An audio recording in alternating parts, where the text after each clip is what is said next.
porque esse tema é bastante interessante e ele é uma fonte de busca constante que nós, quando procuramos as casas espíritas principalmente, ou médiuns que trabalham com cura, nós vamos numa extrema ansiedade e precisamos entender um pouco o que estamos fazendo, o que vamos encontrar e por que estamos buscando essa alternativa.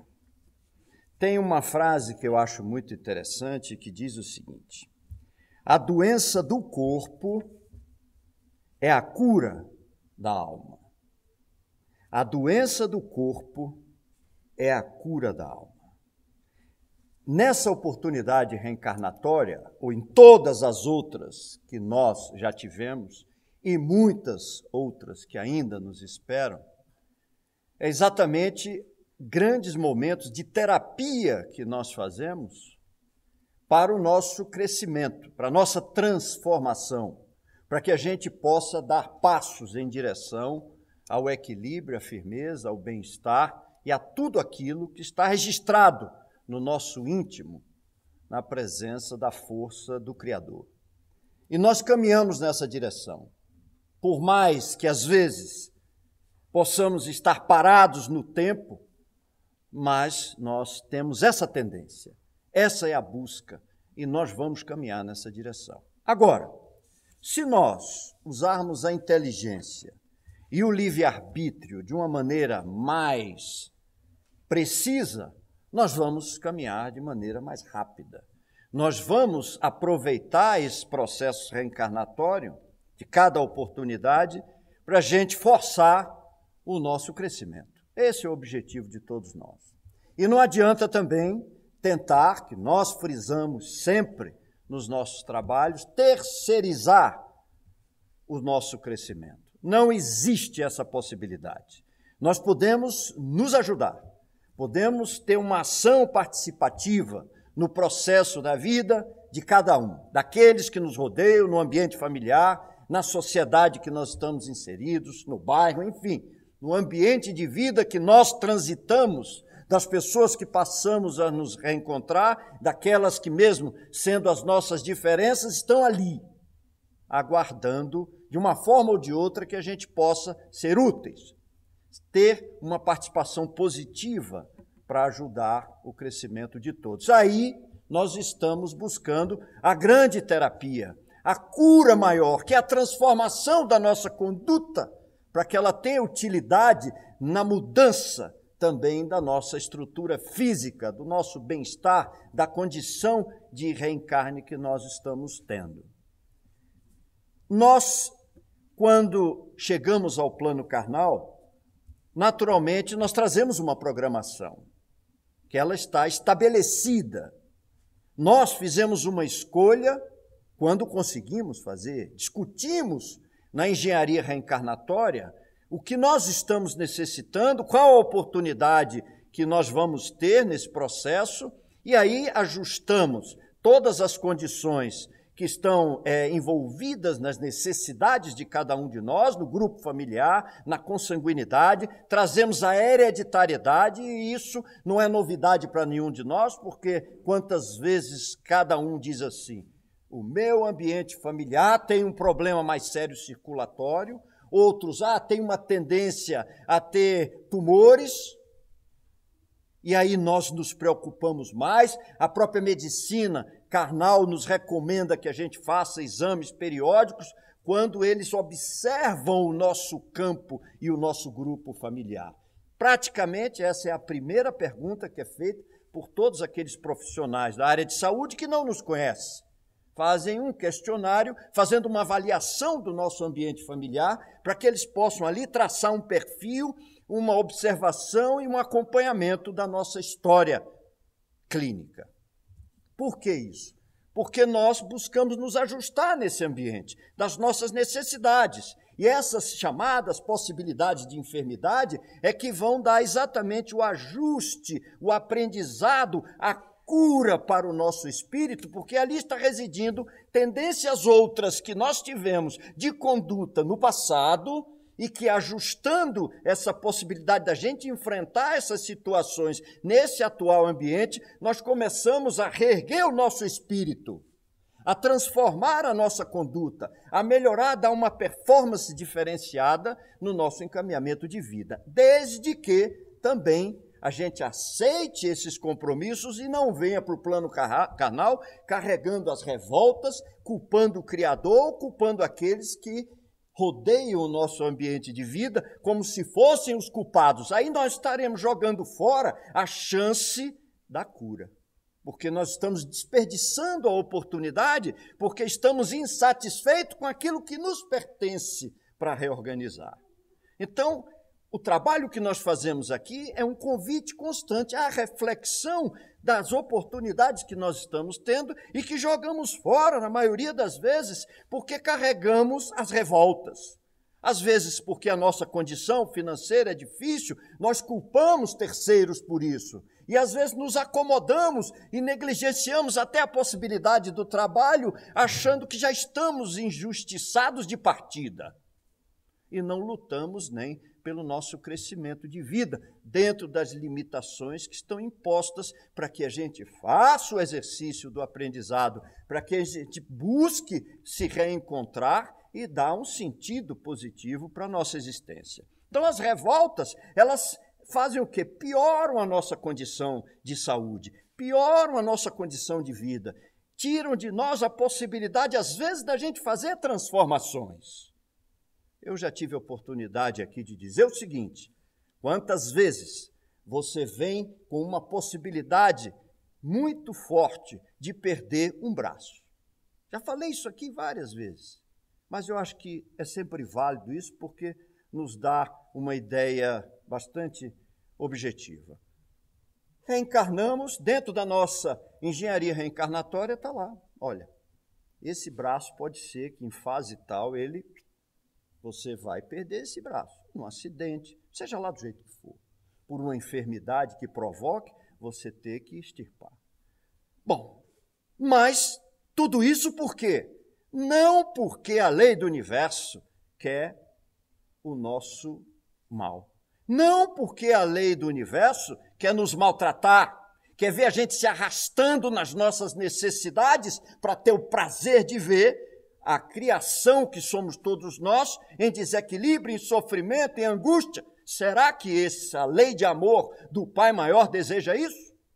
Claro que não. O que nós estamos recebendo é a oportunidade extremamente objetiva de reorganizar aquilo que nós fizemos com o uso do nosso livre-arbítrio e inteligência, porque somos respeitados nessas duas conquistas nossas. Quando saímos da ignorância e do instinto, que entramos já nesse caminho que todos nós já estamos vivenciando. Bom, então, viemos com a condição de perder o braço. Mas quando você reencarna, quando você ocupa a sua estrutura física, você se envolve no ambiente de vida que você está inserido, utilizando esse braço da melhor forma possível, com ação positiva, esse seu braço socorrendo, essa sua mão ajudando, transmitindo, vamos dizer, por que não aqui como nós estamos, o passe, segurando e apoiando aqueles que estão em desequilíbrio, sustentando tantas pessoas com o uso desse braço. Aí a própria lei de causa e efeito diz o seguinte: por que perder o braço? Se ele já está dando todo o valor e a importância, porque está registrado no campo mental de que ele precisa que esse braço tenha utilidade para reparar aquilo que ele negligenciou em outra oportunidade reencarnatória. Então, às vezes, não perde o braço.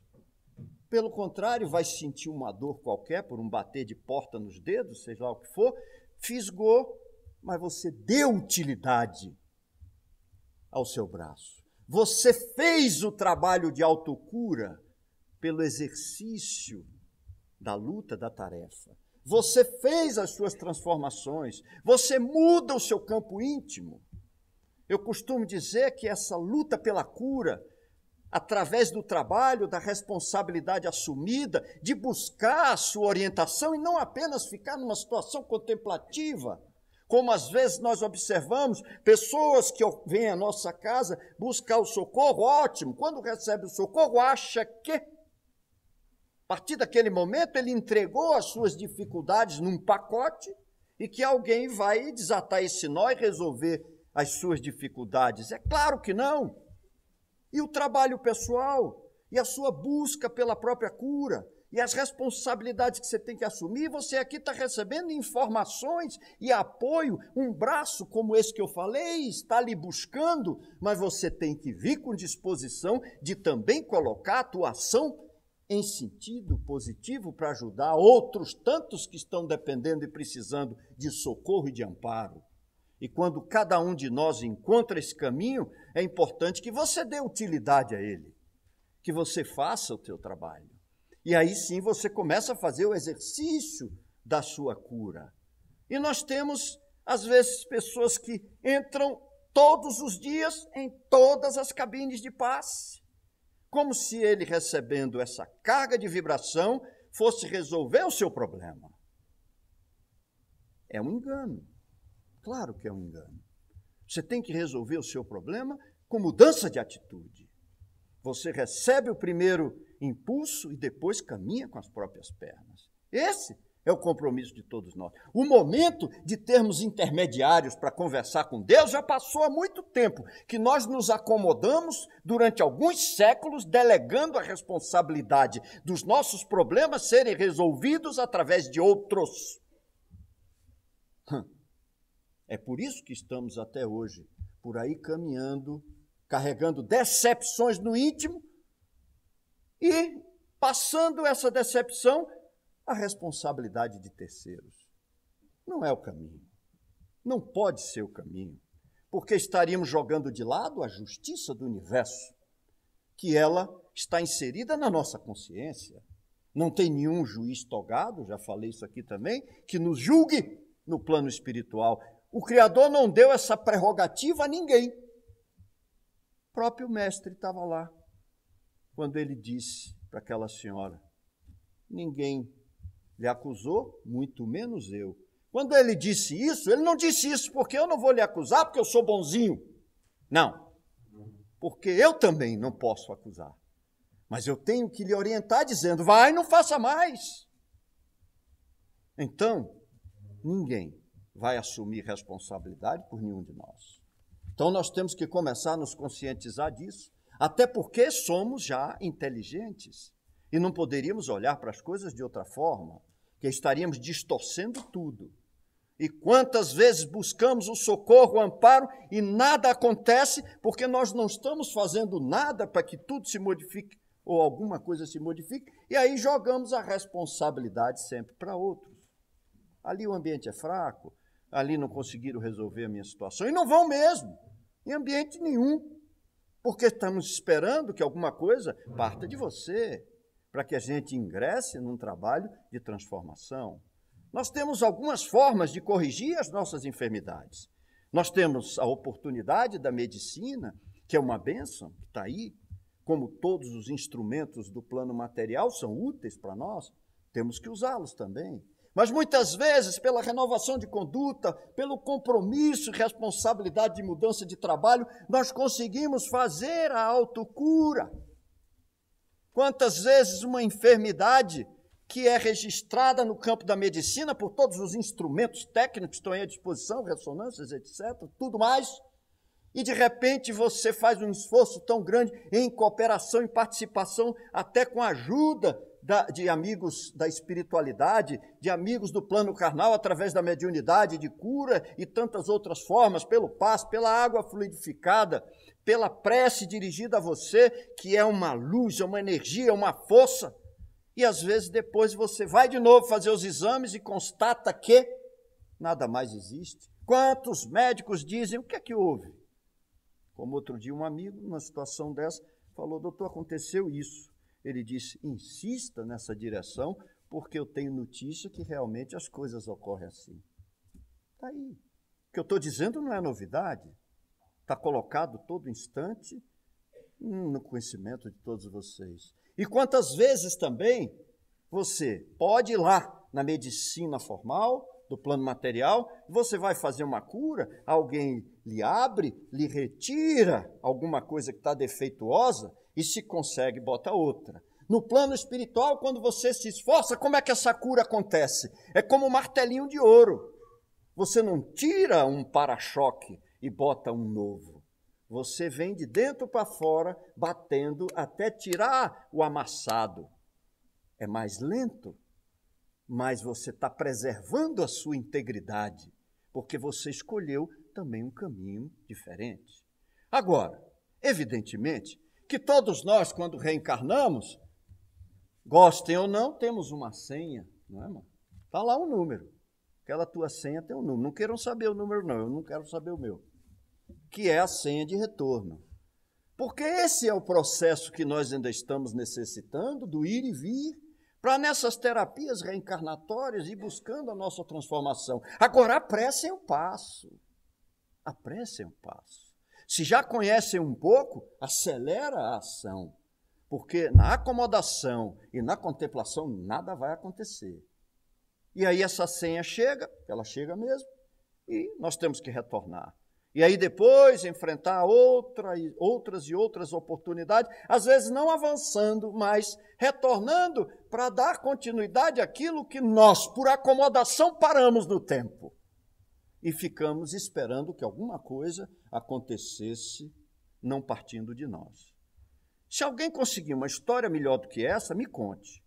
Porque até hoje, em todos os momentos, a gente tem, inclusive experiência própria, quantas vezes a gente está em extrema dificuldade, mas está desenvolvendo um trabalho constante, até esquecendo daquilo que a gente chama de problema pessoal, e de repente, sem nenhuma competência de cada um de nós, aquelas coisas, elas dissolvem. Mas por quê? Porque a gente entendeu e continuou trabalhando. Buscando o quê? Merecimento. Merecimento. Isso é que tem validade para nós. Por merecimento. Nós não temos no plano espiritual nenhum tipo de promoção de outra forma.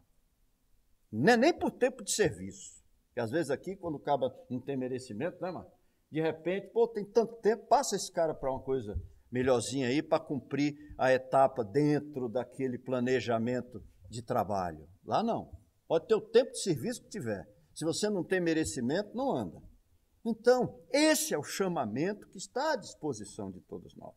Esse é o apelo que a espiritualidade faz, porque sabe que mesmo a maioria de nós conhecemos tudo isso, mas não paramos para colocar toda essa vontade na nossa intimidade para começar essa luta que faz parte de todos nós.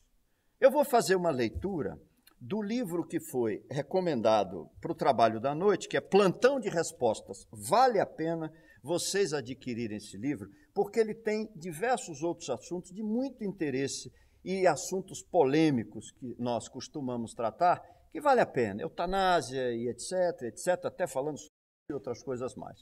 E tem 3 pontos que tratam exatamente da parte de cura. E o livro é Plantão de Respostas, é de Emmanuel, psicografado por Chico Xavier. Então, no Doenças e Cura 1, tem uma pergunta que eu acho importante a gente refletir sobre a resposta. E a pergunta ela é abrangente, porque ela pega 3 pontos que normalmente são os questionamentos que nós fazemos. Então está aqui, a pergunta é: as pessoas enfermas permanecem enfermas após o desencarne, mesmo que sejam espíritos claramente iluminados, ou existem casos e casos? E a resposta de Emmanuel é muito interessante e a gente pode ir analisando cada pedaço dessa resposta.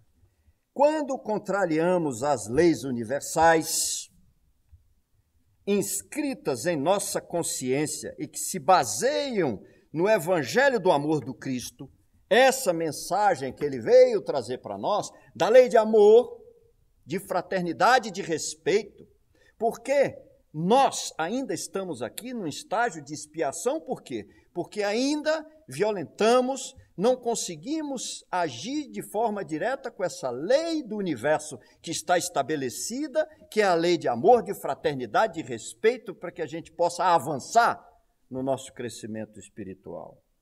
E continua. Adquirimos, quando nós violentamos e desrespeitamos essas leis universais, nós adquirimos débitos, compromissos, que se refletem na vestimenta do espírito. Isso é, no perispírito, que é um instrumento ainda vibratório, denso, que dá forma, materialidade ao espírito, que é luz, para que a gente possa estar em contato com o orbe, o plano e a matéria, como nós aqui estamos. Inclusive, acho que eu falei isso aqui outro dia, que os americanos utilizaram uma balança bastante sensível e conseguiram, num desenlace, perceber a diferença de peso do cidadão quando partiu. Então, quer dizer, confirmando ainda essa materialidade, essa parte densa do perispírito, que nos dá a condição de fazer essa passagem para o plano material. A estadia na carne propicia que o perispírito, que é essa forma, transmita esses reflexos negativos ao nosso corpo material, o que implica em uma depuração do ser. São as oportunidades de refazimento que nós recebemos para a gente limpar esse campo perispiritual, e aí eu vou avançar muitos milênios para que a gente volte à condição de chegar ao ponto de estar em espírito. Aí, naturalmente, vivenciando alguma coisa que a gente fica confortado, porque um dia vai acontecer. Agora, esse dia, não vou dizer nem que Deus sabe, mas nós sabemos, porque Ele não está muito preocupado com isso, também Ele espera que a gente chegue lá. Porém, quando a pessoa vivencia esse processo com uma mentalidade negativa de revolta e pessimismo, falei isso no início, o que é que ocorre? Pesa, não conseguimos vencer, não conseguimos avançar, e aí essa enfermidade, ela permanece, mesmo que às vezes a gente venha com a condição de, através do trabalho, conseguir superá-la. Então, vale a gente fazer o esforço, vale a gente se transformar, porque quantas enfermidades que estão aqui residindo em mim, em cada um de vocês, ela pode ser afastada de nós por conta do trabalho positivo de reerguimento da nossa conduta. Isso incomoda? Incomoda, porque a gente normalmente gosta de manter, como eu já disse no início, a preguiça para não trabalhar em benefício próprio, esperando que alguém resolva as nossas dificuldades. Sem procurar renovação diária do bem, sem procurar beneficiar aos demais, ela impede esse processo de depuração. E como se fôssemos passar, é a mesma coisa da cirurgia do plano carnal. Fazemos uma cirurgia e, naturalmente, depois, todas as recomendações que o cirurgião e os médicos que nos acompanham fazem, a gente não obedece. E quer ter cura? Claro que não. Você faz uma operação de uma hérnia, não pode pegar peso durante 3 meses. No segundo dia você vai fazer ginástica. Você quer o quê? Está descumprindo até a chance de cura que já chegou a você de uma maneira no próprio plano material. Assim, nesses casos, a enfermidade não propiciou significativa renovação íntima diante da vida. Inutilizamos a oportunidade reencarnatória. Essa terapia reencarnatória deixamos de lado. Vamos ter tantas outras oportunidades, porque a lei do universo nos convida e nos dá chance constante. Quem tem que ter pressa somos nós. Nós precisamos ter pressa. O universo caminha naturalmente, está estabelecido a lei de amor, de fraternidade, de respeito, e a gente escolhe o caminho que quiser. E não adianta ficar achando que nós temos 2 deuses, um Deus de luz e um Deus do mal. E isso às vezes permanece na nossa mente. Fomos educados ou culturalmente informados que existem 2 deuses, e eles 2 se respeitam, o bem e o mal, Deus e o outro. Não existe isso. O mal é uma condição temporária das nossas atitudes. Deus e energia positiva é uma, que nos espera. E não se impacienta quando a gente, inclusive, acha que existe uma outra força que não a do bem, que contrapõe ao amor e à fraternidade. Essa lei Nós é que temos que nos transformar. É só uma, a lei de amor e a lei da criação. Não ocorreu uma modificação interior, ou seja, do padrão mental de cada um de nós, se a gente não busca a transformação. Nós não soubemos nos conduzir com a oportunidade do chamado sofrimento de oportunidade para o crescimento e refazimento das nossas condições. Logo, como não houve a mudança, depois da morte, ele continuar plasmado no perispírito, ou seja, nós não passamos a lixa do trabalho, não fizemos a limpeza da nossa oportunidade, não tiramos, vou usar um exemplo, a cárie do dente e fechamos ele. Daqui a 2, 3 meses vai dar um gás interno e vai lhe explodir de dor. Então nós não fizemos, e aí permanecemos com o perispírito carregando também aquela mácula ainda, buscando outra oportunidade, quando houver, para a gente fazer o trabalho novo. O que cultivou em sua mente durante uma vida, e aí permaneceremos sempre enfermos, aqui e lá. Aqui e lá. E aí ficamos, depois em processo lá de refazimento, até que a gente consiga uma outra chance ou ser encaminhado para algum local de orientação, trabalho, se a nossa mente assim quiser e aceitar. Porque senão nós podemos estar rodeados por diversos amigos de luz, como sempre estamos, e às vezes não estamos conseguindo ver essa luz em momento algum, porque a nossa intimidade e a nossa consciência não permite. Mesmo assim, eles insistem nos ajudando, como às vezes um pai dedicado ou uma mãe com um filho, mesmo sabendo que ele está no caminho torto, passa o tempo inteiro ali tentando reanimá-lo e buscar resgatar com paciência, às vezes até com um pouco de sofrimento, mas sabendo que ele só vai sair dali quando desejar. Com os espíritos que, independentes das circunstâncias, vivenciaram o Evangelho do Cristo, que é o que nós temos que buscar, o processo é totalmente diferente, que é tudo aquilo que nós falamos. Chega a cura, chega as transformações, e no dia que esse nosso ticket de validade vencer, a gente vai estar em condições de retornar com o nosso perispírito de uma maneira mais apropriada para o plano espiritual e, quem sabe, passar a ter chance diferenciada. Mudar é fundamental. Transformação não tem outra saída. Qualquer outro caminho não passa por aí. Então, a cada um segundo as suas obras. A cada um segundo as suas obras. Causa e efeito. Ação e reação. Se quisermos, não é nem doutrina, nem religião, é física. Bate na parede, a energia volta. Estenda sua mão para ajudar, que a luz chega. Estenda para prejudicar, que você vai ter de volta aquilo que você imprimiu. Por isso que eu digo sempre, se a gente tivesse o olho virado para dentro, 15 minutos do dia, para dentro, se enxergando, a gente ia enlouquecer fácil. Porque o olho está para fora. A gente só vê aquilo que achamos que está errado no próximo e não conseguimos nos perceber em momento algum. Eu ainda costumo dizer, para encerrar, eu tenho uma tia, até partiu agora, é uma figura muito brincalhona, e ela fez uma cirurgia de catarata. Ela estava com 80 e poucos anos e me ligou e disse assim: Leal, meu filho, eu estou apavorada.